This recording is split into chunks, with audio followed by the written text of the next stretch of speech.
Vale, ¿a qué llamamos sexting? Deseo o agresión. Aquí ya os estoy dando una pista por dónde voy a enfocar el tema, ¿vale? A ver, que me está tapando esta pantalla. Vale. Os he puesto la definición de sexting, que es una práctica sexual en la que una persona envía material con contenido sexual sobre sí misma a otra persona. Fijaros que os he subrayado práctica porque más abajo os indico que según diferentes estudios y estadísticas, desde el discurso del miedo, que es un discurso muy implementado socialmente, se enfoca desde el discurso del miedo, el sexting, se enfoca en los riesgos de la difusión de este material que estamos diciendo que compartimos, ¿no? Es la difusión sin consentimiento de la persona en cuestión. Entonces, quería plantear que si sexting lo definimos como práctica sexual, que como tal debería ser deseada, en el momento en que introducimos el concepto de que no hay consentimiento, y ya que ni siquiera se habla de deseo, si el consentimiento, si cuando no hay consentimiento estamos hablando de que es una agresión, no podemos en el mismo término usar la palabra práctica sexual y agresión, ¿vale? Entonces, a ver, espera que se me ha quedado esto aquí. Vale. Esto apuntaba que si no diferenciamos la práctica de la violencia, contribuimos a la confusión entre práctica sexual y agresión, ¿vale? Entonces, ahí me molesta la barra esta. Derechos y legislación vigente. Para no ser muy tostona, así rápidamente, la Constitución española habla de igualdad, ¿no? En derechos, como si todas las personas fuéramos igual, ¿no? Y invisibiliza esta discriminación real que sufrimos. Entonces, en la ley orgánica del Código Penal español, la anterior a esta, os hago una comparativa de lo que decía antes de la reforma del 2022. Hablaba de, diferenciaban entre agresión y abuso sexual, pero se entendía agresión sexual si había violencia, ¿vale?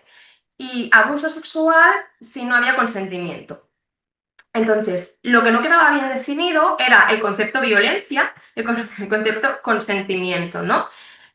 Por un lado, decían que si había violencia había agresión sexual, pero se referían a agresiones visibles, con lo cual las agresiones invisibilizadas no se consideraban agresión sexual. Y cuando te hablaba del abuso sexual, donde dicen si no hay consentimiento. Claro, ¿qué es el consentimiento, no? Porque socialmente entendemos que si no hay violencia casi todo vale. Entonces, en esta reforma, que la conocemos todos por la ley del solo sí es sí, hay algunos cambios donde se elimina el concepto de abuso sexual y todo se denomina agresión sexual. Entonces, la agresión sexual tiene como foco el consentimiento, con o sin violencia, ¿vale? Si hay violencia, agrava la pena. Entonces, esta agresión sigue hablando, ¿no? Esta violencia no está definida tampoco. Entonces, las no invisibilizadas, pues es como no se identifican como violencias, aunque tú estés recibiendo violencia, ¿no? Y sí que pone el foco en el consentimiento, pero es difícilmente legislable el consentimiento porque se relaciona con el deseo de cada sujeto. Quiero decir que es algo como muy subjetivo, ¿no? Y difícilmente pues estipular. Vale. Ahora que es... Ahora, ahora que os he puesto un poco en contexto sobre legislación y tal, vamos a ver los factores sociales que favorecen la violencia sexual. La violencia sexual se reproduce en todos los espacios de relación. Por lo tanto, estamos hablando de un contexto de redes sociales, en este caso, ¿no? Que es la difusión de este contenido sexual. Por lo tanto, lo que podemos ver en el día a día, en el cara a cara, también se expresa en las redes sociales. Entonces, os he puesto, ¿veis el ratón que lo estoy moviendo? Sí, ok. Es que espero que me contestéis, sí. He representado aquí para que se entienda el paraguas que recoge el concepto sexting, ¿vale?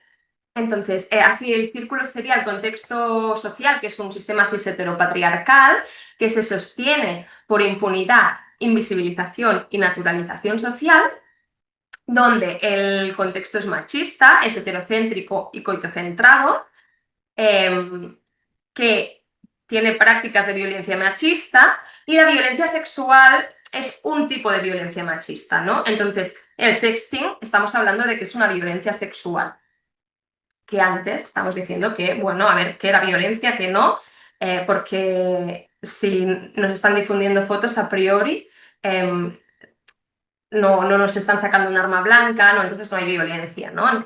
Aquí estaba el kit de la cuestión.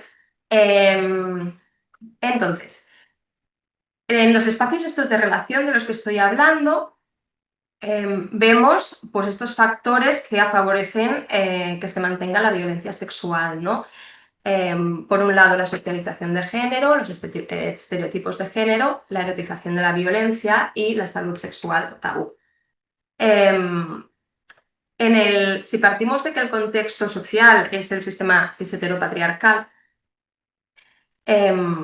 voy a hablaros de que estamos clasificados de manera binaria, ¿no? Y eso ya genera desigualdad.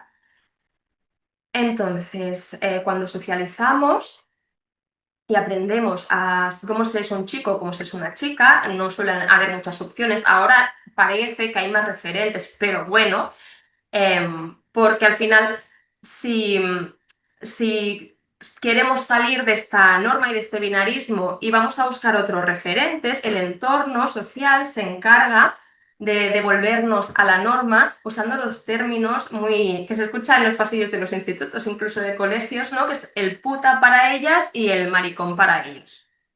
Entonces, estas serían las palabras encargadas de mantener este binarismo, ¿no? Y ejercer violencia a las personas que se escapan de esto. A nivel de estereotipos de género, vemos cómo tenemos que ser. Hay una hipersexualización femenina y una construcción del deseo, del placer y del cuerpo. Y a nivel de masculinidad, hay autores que hablan de la tríada de la violencia, que se basa en ocupar la posición de poder ejerciendo violencia contra mujeres, contra hombres y contra uno mismo. En las estadísticas se habla, ¿no?, de que al final la gente que agrede, el 90 son hombres, cis hetero, y, y esto, ¿no? Y es como ejerce no solo hacia mujeres, esto hacia otros hombres y hacia ellos mismos, ¿no? Porque es la manera de mostrar, es el termómetro de la virilidad. Vale. ¡Ay, ay, ay, ay! Entonces, este estereotipo los aleja de los cuidados, ¿no? No les permite relacionarse con los cuidados, no se les permite socialmente relacionarse con los cuidados, igual que a la otra parte de este complemento binario, no sé cómo llamarlo. Entonces, en la erotización de la violencia habla de que el cuerpo femenino tiene su valor en función de si es deseable o no es deseable. La mujer se tiene que mostrar con actitud sumisa y sexualizada, como objetos cosificados, fragmentados y violentados, y la creencia de que el trato que reciben, la violencia que reciben, es merecida. La violencia está normalizada y no solo normalizada, sino también erotizada, que se camufla la violencia bajo el concepto de pasión, ¿no? Y cuántas veces hemos escuchado bueno, pues después de un enfado, un buen polvo y que dices, si la persona que está enfadada conmigo no lo está gestionando bien, me está pegando puñetazos a la pared, a mí lo último que se me despierta es la pasión, porque a mí lo que me conecta los puñetazos en la pared es el miedo, no es el deseo, ¿no? Entonces, ¿cómo voy de tiempo? Que no me quiero alargar. Vale, genial. Paso a la siguiente diapositiva. Sexpredding. Toda esta previa os la he explicado para que entendierais el concepto de sexpredding, que es una palabra, no es un concepto que se propone ahora. Yo la primera vez que lo escuché, y de hecho fue cuando algunas asociaciones y entidades empezaron a hablar de sexpredding, que fue hacia el 2017-2018. Y ha pasado mucho tiempo, pero lo que me causa más rintintín es que me parece como algo súper interesante que tampoco ha tenido como mucha trascendencia, ¿no? Yo no he escuchado hablar mucho de sexpredding, o haces una búsqueda en Google o en inteligencia artificial o la policía, ¿no? Cuando va a dar charlas a los colegios y tal, de los peligros de las redes, y en muchos sitios se habla de sexting. Y también hay mucho escrito sobre sexpredding, pero es verdad que a nivel social el discurso, pues como que no cala. Entonces, el sexpredding es una agresión, es la agresión que os comentaba antes, a la que no podemos llamar sexting, que denuncia la difusión de material con contenido sexual sin el consentimiento de la persona en cuestión. Entonces, si al sexpredding le queremos llamar sexting, estamos hablando de un discurso centrado en el acto de autofotografiarse, ¿no? Quiero decir, yo estaba haciendo sexting con alguien porque me apetecía, porque era deseado compartirnos estas imágenes, esta práctica sexual, pero bueno, la otra persona que ha decidido difundir mis imágenes, que yo las estaba pasando con consentimiento, pero no pretendía que las difundiera a terceras personas, ¿no? Claro, ¿quién ha mandado estas imágenes? Yo no he sido, pero como yo me he hecho la foto, culpabilizan a la persona, ¿no?, que se está haciendo la foto. El sexpredding, contrariamente, sí que es un concepto que persigue la transformación social porque contempla a los agresores, agresor o agresores, y hablo en masculino por estadísticas. Quien comparte la foto, y no solo quien la comparte, sino a los que la reenvían, ¿no? Porque al final, si a mí, como tercera persona, me llega una foto de mi vecina, yo puedo hacer muchas cosas, pero mucha gente suele difundir, mira a mi vecina la guarra, ¿no? La que se hace fotos y se la pasa a su ligue, a su vínculo, a su quien sea. Y la gente lo reenvía. Y esta gente también es culpable de ejercer sexpredding, pero tampoco se les señala. Este concepto sí, que persigue esto, busca el papel activo de la sociedad, como decía, como transformación social, porque al final hay que hacer mucha pedagogía de todo esto. Y la mayoría de personas que lo sufren son chicas, y aquí es cuando hablaba de estadísticas, ¿vale? Y ahora desarrollo esto más. El origen del concepto. Aquí abajo os he puesto entidades pioneras que empezaron a hablar de esto hacia el 2017-18. Concretamente, hay dos entidades que en una mesa redonda se dan cuenta, ¿no?, de esto, y dicen, vale, tenemos que pensar qué nombre le ponemos, pero no es muy popular, ¿no? Y hablan de que se toma la sexualidad de los otros como un entrenamiento, como un entretenimiento, sancionando, juzgando y vulnerando sus derechos, y se trata, que esta práctica se trata de control social ejercido por el conjunto de la sociedad, porque todo el mundo lo valida, pero está ejecutado por personas concretas. Entonces, de todos los agentes, todas las agentes que actúen, em, he destacado la persona ofensora. ¿Por qué llamo persona ofensora y persona ofendida? Hace poco hice una formación y nos decían que suena como raro, ¿no? Porque a mí no me están ofendiendo, a mí me están haciendo violencia. Pero cuando estamos hablando, en el caso de que hablamos de menores, hablar de ofensor y ofendido da como margen a cambio, ¿no? Yo a lo mejor con los adultos soy como más punky, pero a lo mejor con menores pues prefiero hablar de ofensores y ofendidos para que no te etiquete en la casilla de soy el agresor o soy la víctima, ¿no? Entonces, la persona ofensora recibe un beneficio social, que es tener rango de poder dentro del grupo y cumple con los estereotipos de género masculino eh, asignados. Y exhibe el contenido sexual como si de un trofeo se tratara. Es como, mira, he pillado, ¿no? Mira lo que tengo, las tetas de no sé quién, soy un triunfador. El grupo social son los testigos que en vez de culpar al ofensor, a la persona ofensora, culpan a la persona que se ha hecho las fotos y las ha compartido con su vínculo. Entonces, esta masa se mueve entre el miedo y el poder, ¿no? Es como yo tengo este contenido y juego a machacar a la persona ofendida y tengo mi rango de poder, pero también actúo desde el miedo, porque depende de lo que diga, vuela mi cabeza si no tengo apoyo, ¿no? La persona ofendida recibe penalización en forma de violencias por haber mostrado su intimidad y sufre 3 daños. La pérdida de la intimidad sexual, que es súper doloroso porque al final, ¿no? Es como esto no tenía que ser compartido. El sentimiento de traición, sienten vergüenza por haber enseñado el cuerpo, sienten traición porque yo confiaba en una persona que resulta que ahora se está riendo de mí y está consiguiendo lo que tenga que conseguir a costa de mí, y el castigo social, porque se comparte y viraliza el contenido a través de las tecnologías y del boca a boca, quiero decir que va mucho más rápido todo, el cuerpo femenino es motivo de vergüenza.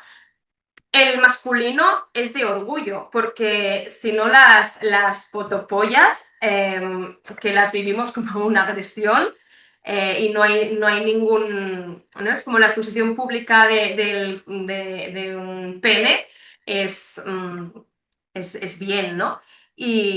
Pero nosotras, pues las personas mujeres recibimos castigo social. ¿Y por qué las personas diversas no entran en esta ecuación? Porque no es un trofeo mostrar que tienes fotos de alguien que sale de la norma social. A esta persona ya se la ha castigado, ya se la está castigando, ya se la está llamando maricón o lo que se le tenga que llamar. Se le llaman más cosas, ¿eh? He puesto puta y maricón porque es lo que ¿no? Escuchamos y son como palabras que suenan en todos los lados, pero quiero decir,